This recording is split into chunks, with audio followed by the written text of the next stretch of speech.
Here with James MacDonald, winner of the Keith Waples Driver of the Year award, your fourth O'Brien Award win and your fourth consecutive win in this category, putting you in the conversation of one of the most winningest O'Brien Award drivers of all time. When you see a guy like Hall of Famer Doug Brown that's the last person to win 4 straight, and you recognize how rare the company here is, how much more special is this accomplishment to you?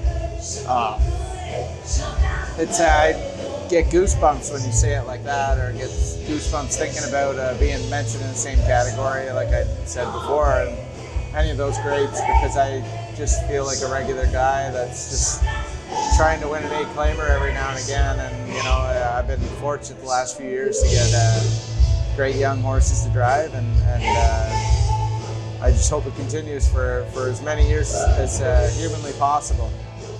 So let's talk about some of your highlights from 2024, and we'll start with the Horse of the Year, Chantilly. Obviously, the first Horse of the Year that you've campaigned as her primary and only driver. How special is it to be part of that group, given that she's one of only the few 2-year-olds to win that title?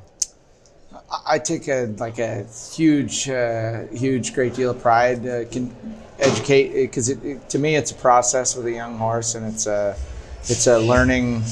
A whole thing. I've sat behind great young horses where I maybe hurt them too much early, where they could have maybe developed into more, and I blame myself. But to be able to campaign a young one from the baby races and then see it through all the way to the super final and undefeated season, Horse of the Year, that's something I take it, like I said, a great deal of pride in. I think it's rare. It's a lot of fun educating young horses, and I really enjoy it. And hopefully in the next few years I can educate some more great ones and have some more success with young horses. You brought back a horse this past year that was slated to be a North America Cup contender and Legendary Hanover. And you were in that race with him this year. You have a good sense of what it takes for a horse to be in that mix. As of today, based on what you saw with her last year, does she deserve to be in that conversation of horses that could possibly go into the North America Cup? That's a very good question. I know I mentioned it to George tonight, and I've talked about it recently because he had said it in a story, and I thought it didn't maybe generate as much news as I thought it should have, because I think it's wild to think of a 2-year-old or 3-year-old pacing filly racing against the boys that early in the season, and I don't think it's ever been done, or if it has been, a long time ago, long before my time.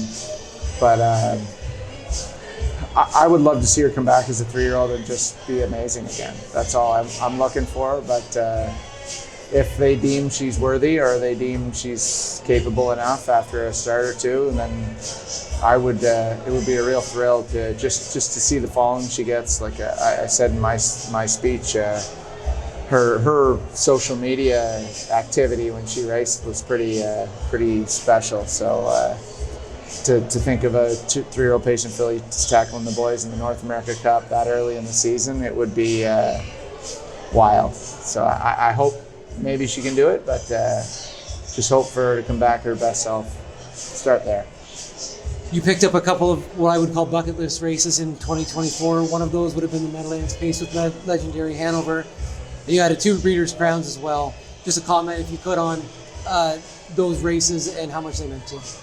Yeah, I think you and I stood here the last few years, and I just said the goal is to just win those big races, knock races off your bucket list. And Breeders' Crown was definitely very high on the list, especially when I got people in the driver's room heckling me because I had never won one, like Bob and Doug and Louis. Those guys were able to knock those ones off their list early, but to do 2 in a year, that was pretty cool, especially 2 horses that maybe a lot of people weren't expecting or weren't supposed to win Breeders' Crown. So that was very very special. And then the Meadowlands Pace was what Legendary did for those few weeks or month streak. It would have been nice to see Legend at his best for a whole year, but it just wasn't in the cards. It wasn't meant to be. But I think he's going to be a special sire, and I don't think I'll ever see speed like that again. I'd be surprised if I do, because it was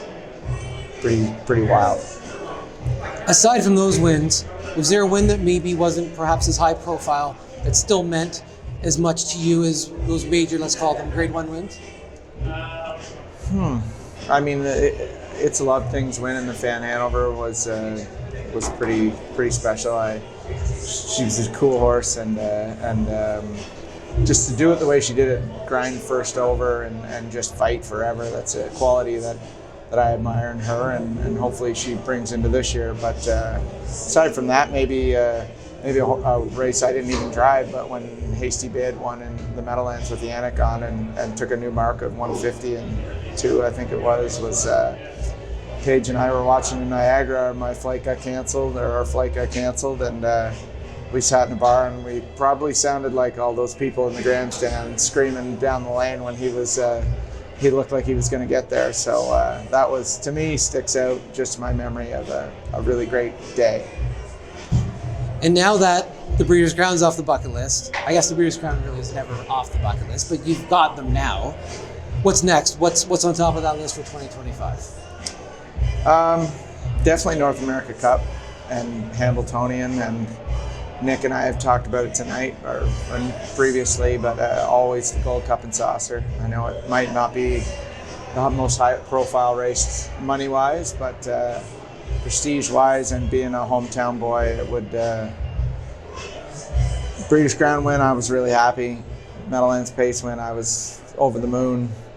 Gold Cup and Saucer, I don't think I'd be. My feet would touch the ground. So definitely eyeing that one up. One of these years, hopefully this one. What would you say are the keys to your success in staying consistent and consistently productive at such a high level over the last 4 years? Probably just a accumulation of everything I learned over the years. Just not to get too high with the highs and not to get too low. I think Daryl said it in the opening. Harness racing is peaks and valleys and ups and downs, and over when I was a younger driver, I used to maybe have a couple bad nights and take it home and dwell on it and not be able to turn the page. But now it's just a focus. Like I've said to you the last few years, just show up every night with a good attitude, happy to go to work, and just try and be consistent. People put a lot of time and money into these horses, and just to give them your best, because I think you owe it to them to do that, and that's part of having a good attitude. Sometimes in the winter months it's hard to get motivated and hard to feel the same as you do on those big stake nights, but to just show up, do the best you can, and know the horses, know where you want to be, and do everything you can to put the horse in a good spot, and that's it. It's a big answer, but I think that's attitude is number one. And if you were to give a shout out to somebody behind the scenes who's maybe crucial to your personal and professional success, who would that be? Probably my wife. She's always got my back. She's my teammate. I definitely wouldn't be here without her.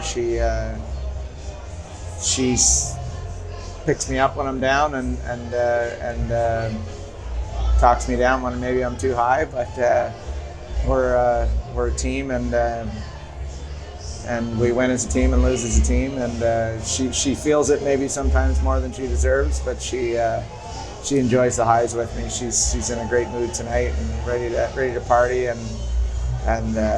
But I've had a lot of people along the way help me out, and big keys to my success. My little man here cheering me on, just to see his face. And this is the first year I think he really was watching and like waiting to see, and that was fun for me. I love that. And but tons of people, my family, my friends, everyone along the way that helped me. They know who they are, and can't thank anyone enough.